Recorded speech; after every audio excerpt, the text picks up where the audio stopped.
Morning students, work from home online classes from St. Angel's Public School, Bagpat. Students, today we are going to start fourth chapter from the book Hornbill, that is Landscape of the Soul. Landscape means you know very well, means natural scenery. जो प्राकृतिक दृश्य होता है वो of the soul. Soul means spirit. Now, what is it? We will know in this chapter. The writer is Nathalie Trowery. The writer Nathalie contrasted the European and Asian form of art in this chapter, and for the better understanding he has given number of short stories to understand the difference between the Asian and European art. Now come to this chapter. It is really very interesting chapter which will enhance your knowledge about the painting. A wonderful old tale is told about the painter Wu Daozi, who lived in the 18th century. A wonderful tale मतलब एक बहुत ही मज़ेदार पुरानी tell means story, एक पुरानी story है about the painter वू दाउजी, जो कि किसके बारे में है? वू दाउजी जो एक पेंटर हुए थे 18th सेंचुरी में, उनके बारे में. His last painting was a landscape commissioned by the Tang emperor जुआंगजोंग.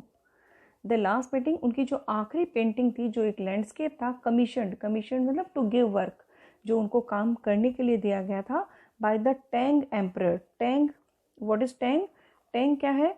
Tang is a चीन का एक राजघराना, एक राजवंश है, और इसका जो युग रहा था, इसका जो टाइमिंग रहा था, वो 618 to 907 तक ये राजवंश रहा था चीन में, और ये वहाँ का बहुत ही गोल्डन पीरियड माना गया है. तो टैंग एम्परर जुआंगजोंग ने ये काम दिया था to decorate a palace wall, कि वू दाउजी को उन्होंने ये वर्क दिया था कि तुम्हें जो पैलेस है, जो महल है, उसकी एक दीवार को डेकोरेट करना है, एडॉर्न करना है. The master had hidden his work behind a screen. Master Wu Daozi ने मतलब वो काम कर दिया, हिडन मीन्स छुपा दिया उसको, conceal, behind a screen, screen means curtain, एक पर्दे के पीछे. So only the emperor would see it, ताकि सिर्फ उसे सिर्फ एम्परर देख सके. For a long while, the emperor admired the wonderful scene, discovering forests, high mountains, waterfalls, clouds floating in an immense sky, men on hilly paths, birds in flight. Now, the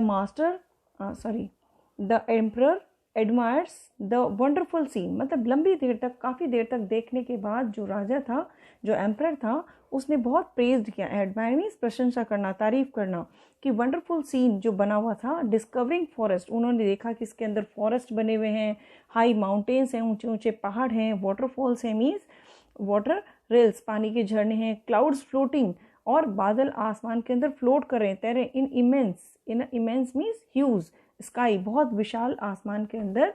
man on हिली path, और किस तरीके से जो घुमावदार रास्ते हैं पहाड़ों के, उन पर लोग चढ़ते हुए दिखाई दे रहे हैं. एंड बर्ड्स इन फ्लाइट, और किस तरीके से ग्रुप्स के अंदर बर्ड्स जो हैं वो फ्लाइट कर रही हैं. ये सभी उस सीन में बना हुआ था. Look sir, said the painter, तभी पेंटर ने कहा, in this cave at the foot of the mountain. What he said, कहता है कि सर देखिए, यहाँ पर ये जो गुफा है, foot of the mountain means mountain का जो नीचे वाला पार्ट है, जहाँ से वो ज़मीन को लगता है, वहाँ पर dwells a spirit. dwells means inhabit, means रहती है, जहाँ पर निवास करती है एक spirit. spirit means soul. Student, mark here the difficult words. First of all, what is landscape? Commissioned, to give work. Hidden, conceal. Screen, curtain. Decorate means adorn. Admired, praised. Hues, immense means hues. These are the difficult word here. What he said? He said, sir, in this cave at foot of the mountain dwell a spirit. The painter said कि महाराज यहाँ पर इस mountain के इस foot मतलब इस foot पर यहाँ पर एक स्पिरिट जो है, एक सोल निवास करती है। The painter clapped his hands and the entrance of to the cave open. तभी पेंटर ने क्या किया, ही क्लैप्ड, क्लैप्ड मीन्स ताली बजाना, उसने क्लैपिंग की और तभी क्या होता है, entrance of the cave means जो केव का गेट था, एंट्रेंस जो था वो खुल गया। The inside is splendid, inside is splendid means अंदर तो बहुत ज़्यादा शाइनिंग थी, चमक थी। Beyond anything words can convey which can not be explain means जिसे शब्दों में नहीं कहा जा सकता, शब्दों में एक्सप्लेन करने से बहुत दूर उसकी शान जो थी वो दिख रही थी। Please let me show your majesty the way, कहता है प्लीज़ महाराज मुझे रास्ता दिखाने दीजिए। The painter entered the cave but entrance close behind him, लेकिन पेंटर ने उस केव के अंदर जैसे ही वो एंटर किया, जैसे ही वो अंदर गया, एंट्रेंस जो था, दरवाज़ा जो था उसके पीछे बंद हो गया। And before the astonished emperor could move or utter a word, the painting had vanished from the wall। और जिसके पहले astonished मीन surprised, जो किंग जो था बिल्कुल सरप्राइज रह गया, तो जिसके पहले कुछ कह पाता, वहां से हिल पाता, the painting had vanished means disappeared, गायब हो जाना, फ्रॉम द वॉल, और वो पूरी पेंटिंग दीवार से गायब हो गई। Not a trace of Wu Daozi's brush was left, trace means mark, एक भी मार्क, एक भी निशान, एक भी चिन्ह वहां पर वू दाऊजी के ब्रश का नहीं बचा। And the artist was never seen again in the world, और वापस से फिर उस आर्टिस्ट को मीन्स वू दाऊजी को इस दुनिया में नहीं देखा गया। Mark here the difficult word students. clapped, splendid, shining, entrance gate, and beyond anything words can convey means which cannot be explained, जिसको शब्दों में हम समझा नहीं सकते। vanished means disappeared। These are the difficult word here। Now what happened next? Such stories played an important part in China's classical education। और इस तरीके की कहानियाँ चाइना की जो क्लासिकल एजुकेशन है उसके अंदर एक बहुत बड़ा अपना रोल निभाती हैं। The book of Confucius and Zhuangzi are full of them। Confucius और Zhuangzi ये दोनों ही एक फिलोसफर रहे हैं चाइना के, तो उनकी कहानियों की इस तरीके की किताबें, इस तरीके की स्टोरीज से भरी हुई हैं। They help the master to guide their disciple in right direction. और इस तरीके की कहानियाँ जो टीचर हैं, जो अध्यापक है वहाँ के, उनको हेल्प करती है कि किस तरीके से वो अपने स्टूडेंट्स को एक सही दिशा दिखाए। Disciple means pupils, students. Beyond the anecdote they are deeply revealed of the spirit. Beyond the anecdote मतलब खाली वो कहानियाँ ही नहीं है, एंसीडोट means short stories.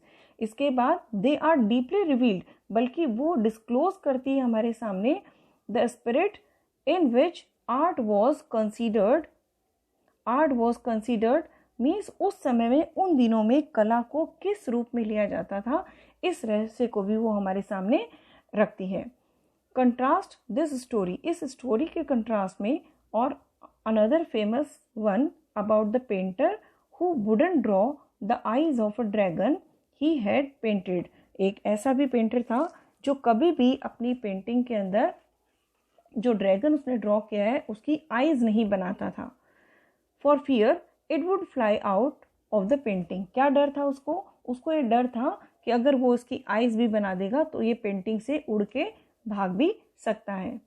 With an old story from my native Flanders that I find most representative of western painting. और एक और पुरानी कहानी जो कि मैंने अपने कंट्रीमैन फ्लैंडर से जो मैंने सुनी, आई फाइंड मोस्ट रिप्रेजेंटेटिव, जो कि मुझे बहुत ज़्यादा वेस्टर्न पेंटिंग को समझाने के लिए प्रेजेंटेबल लगती है।